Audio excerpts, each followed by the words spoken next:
if you wanted to say, okay, well, come on, just feel your character and play that character truthful to the character. Well, the game doesn't give you Yeah. shit anything to jump off of as a springboard for that. Mm. And so you can't move into kind of a consequential cycle of activity and consequence if there's nothing for you to step off of. Okay.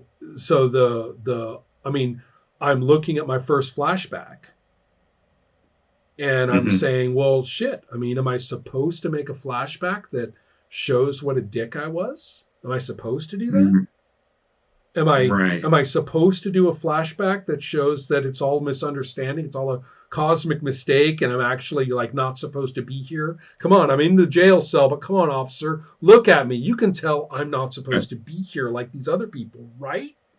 You know, yeah. Right. and so it's there's nothing to work with in terms of Mm-hmm. who am I, what is going on. Now with Murderous Ghosts, just to pick a fine Sure. comparison for this, Mm-hmm. process wise. Um, there is, okay, I am not entirely certain, but I think that there is almost nothing but consequence. I mean, whatever you do, you're going to go to this page and have to cope with what's on this page. And Right. going from the one you're on to the next page doesn't give a shit about the ultimate disposition of play. It's Right. happening right now. Right. And so, because it's happening right now, though, in that consequential way, there's a generalized retrospective causality to how it all turned out, Sure. right? Sure. So, what I like to think of in role playing as one of its greatest creative potential created virtues, which is that Mm-hmm. you know damn well that there was a whole bunch of contingent decisions, and you know damn well there was a whole bunch of contingent mechanics, Right. but yet looking back on it and seeing how it went, you go, it could not have gone any other way, Right. which is flatly untrue. But it's untrue in a good way. It's untrue in the same way that you say this, you put down the novel, you're done with the novel, you say, shit, man, that could not have turned out any differently. Right. Right. Whereas the Right. fact Right. is, the writer could have written it differently. You're Yeah. wrong. You're You're wrong. wrong. Yeah. Yeah. You're absolutely right. And so it's the, but you see, that's a good thing, right? To have that feeling Right. about a fictional created thing, Yeah. especially if you yourself are one of the co-authors. I mean, it's when the Right. writer, isn't that the moment of romantic creative success, when the writer finishes it off, puts it down, and says, and it couldn't have happened any other way. And they're wrong, Yeah. but they still And feel they're that wrong. way, right? Yeah. Yeah. Right. So, I mean, that's kind of what I'm driving at.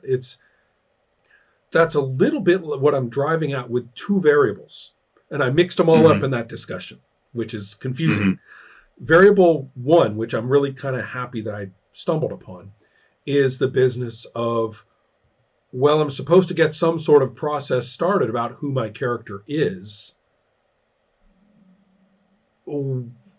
What am I sitting in, right? What do I even, have, or what is the notion of what I'm doing toward which I can even just kind of play toward and feel my way into in some way?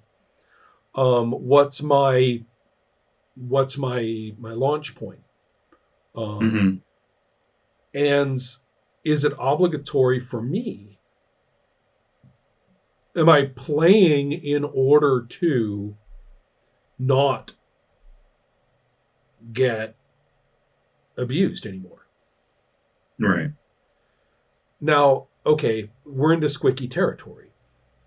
Is if I am in an abused situation and the only way that I can, quote, get out is to appeal to the better nature of my abusers. Uh-huh. I confess I finished reading your manuscript and I said, ew. On that Okay. basis. Fair. Yeah, I mean, I did describe the game as I said, yeah, it's a bit about an RPG about begging for forgiveness. Right, right. I saw that. Yeah. Yeah, And yeah, so that's kind of interesting. I mean, yeah. what then? What then is my minimal though it might Yeah. be? Where Hmm. is my muscle in that? Right. And I submit that a muscle toward strategizing toward a final outcome is Uh-huh. not particularly productive. It's not particularly important as a design feature. How do I win? Right. Right? That's not Right. really what I'm after. And the concept of optimal play toward a final ending is basically a lost cause in role playing design. Hmm. So, if on the other hand, we say what I was talking about before, what is the consequence of my numerical outcome Hmm. such that it matters right here and right now and therefore Hmm. becomes fictionally solid as a good springboard, Hmm. right? After all, after all, if we do have some kind of basis for me to say, all right, well, it's a flashback about my guy, and Hmm. I don't know, am I supposed to make this flashback all about the bad things that they've done? So I'm Hmm. kind of admitting it, exposing my little belly and admitting, Hmm. what a shit I am. Or is Hmm. it about, no, no, you have me all wrong. This is what happened. Hmm. And I'm not that bad after all, you see. Hmm. But whichever, I mean, given that there's some sort of thing to go on, the point I'm getting at is that I see your card and I flip my card and I don't know if you're going to keep pushing or not, right? Hmm. I don't know. When I narrate, is it supposed to have causal power in terms of whether I'm going to get another round or not? Hmm. What if I don't like the result? I can just narrate in a way that necessitates an extension, right? Interesting. See what I mean? Yeah, I no, mean, yeah, but yeah. so I need to know what is the relationship of the numbers that hit the table Hmm. and how I freaking talk. Right. Now, of course, and in that is the bigger picture that I brought up before of what for. Right. Right. Because if you're begging for forgiveness against these people who basically can either continue their basically abuse of you or decide that they'll slack off or one of them will slack off or something, I have no muscle. I'm going to look for dishonest ways to do it, right? I'm going to look Hmm. for Hmm. you know I mean, what kind of a fascinating notion of basically just getting up there and lying through your teeth and giving this sunny view of your wonderful protagonist through the flashbacks, Right. right? I mean, and so I guess what I'm saying is I don't see the hmm, what is the moral ground, high or low? What Hmm. is the moral ground that the guy I'm playing stands on? Right. Okay. I have I have some thoughts. Um, let me tell you about something I removed from the design that everything you just said made me think I should put it back, which Okay. is it used to be during character creation. It says, you list these like three locations that um that like you might be looking for your lore. And currently you just pick one. You just like, oh, I want to start here or whatever. I used to say that the three locations had to represent the progression of events around the thing that you're carrying guilt for. So the first location had to be sort of symbolic of your life leading up to the event. The second location had to be symbolic of the time, around when the thing occurred. And the third event was post, like having done whatever you had done. To give context to what am I setting up in my flashbacks was, oh, I'm in the first location. So we're before everything happened. It's, could do childhood, could do how I grew up with my parents, could be how I met my wife, like, whatever, right? It all has to be before, right? To give that beginning context. And then, progressing through. I removed that because I don't know, I thought that might be like overly constraining, but maybe not. Maybe, maybe not. And also, there's Yeah, either removing all of it, or rather putting back all of it, or putting back a little of it. yeah. Right. Uh, So, okay, go on though. But I have a yeah. thing. But go on. Yeah. Okay. So that's for the bigger content. Like, what am I making flashbacks about? It did have that in it specifically for that reason, and then I was like, perfect. And then, but in terms of the consequences, you're right. Like in terms of like right here, right now, in this moment with individual card flips, there isn't a lot there. There is the bigger picture because it's funny you mentioned hit points because one of the things that I've been looking at is why did I do this other thing that I'm not sure needs to be there, but maybe it does is because the monsters you face sort of have hit points when you don't defeat one in the room, right? It goes on this little list, and Right. it I saw basically that. Yeah. has hit points, yeah, that are equal to and then on the other end, right? And this is what I have very difficult time describing how I imagine this working.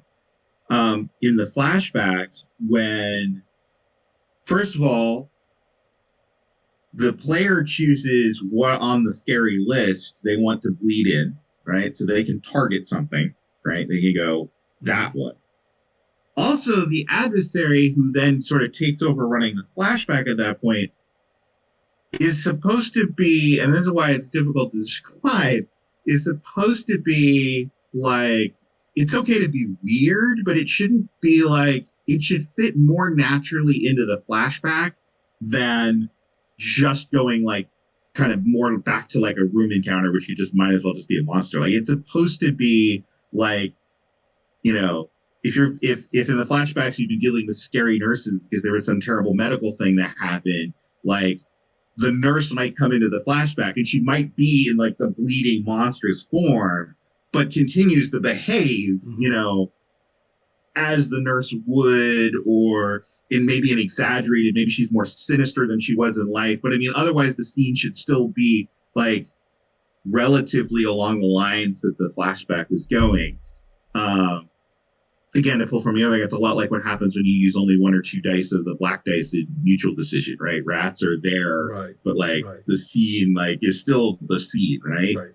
Um, because then, right, you're actually dealing with the thing, and the thing has hit points because the divine magisters they cancel cards, right? Move those, right, weakens the strength and may even get rid of it, right? Like it may be like, oh, Right. you've dealt with, that, right? Um, but it is sort of again, sort of in this sort of judgy way where it's like you do the thing, and then the divine magistrate goes, "Wow, that was really powerful," or like or whatever, and chooses how much of it they want to negate, Right. up to and including maybe they can't because they don't have the cards for it. Yeah. So Well. to me, that's Mhm. kind of where the yeah, because But that's right. where yeah, I mean to me that's where like you want to talk about cause and effect, like that's the sort of like link, right? In my opinion, between the two is how strong are these things weighing on you, and then when they show up in the memories, right? Like what what really happened, right? Or no matter how weird and surreal that gets described, like what is the truth of the matter, right? Is kind of the thinking. If we look at again the grand scheme of it all, then I can see what you mean.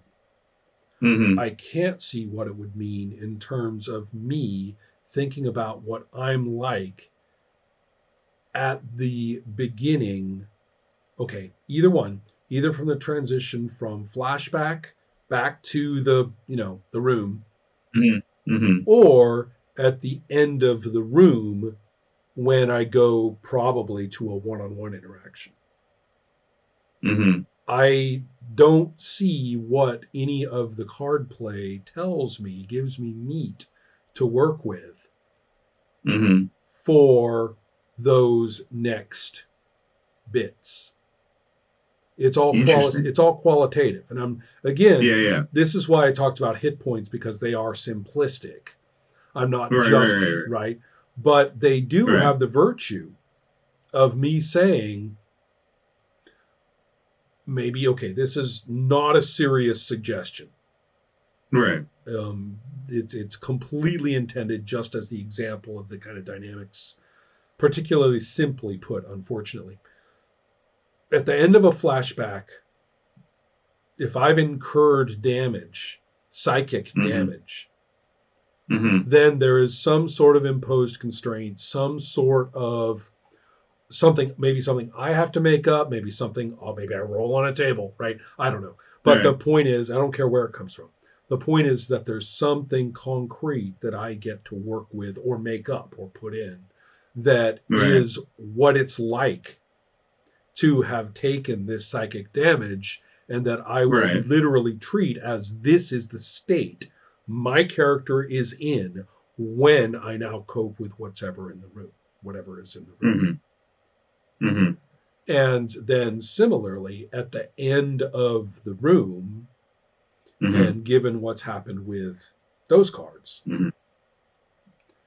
that I have some basis to come off of that from that result and Well, you say, do see. mhm. Well, I was going to say. I mean, you do see whether or not you picked up more black cards or more white I'm cards if talking you're about like what psychic. about talking about my character in the fiction. Quit talking to me about holding my cards.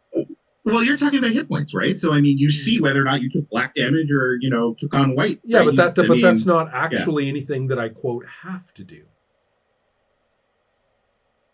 I don't have to have do. to say my character's leg is dripping with blood.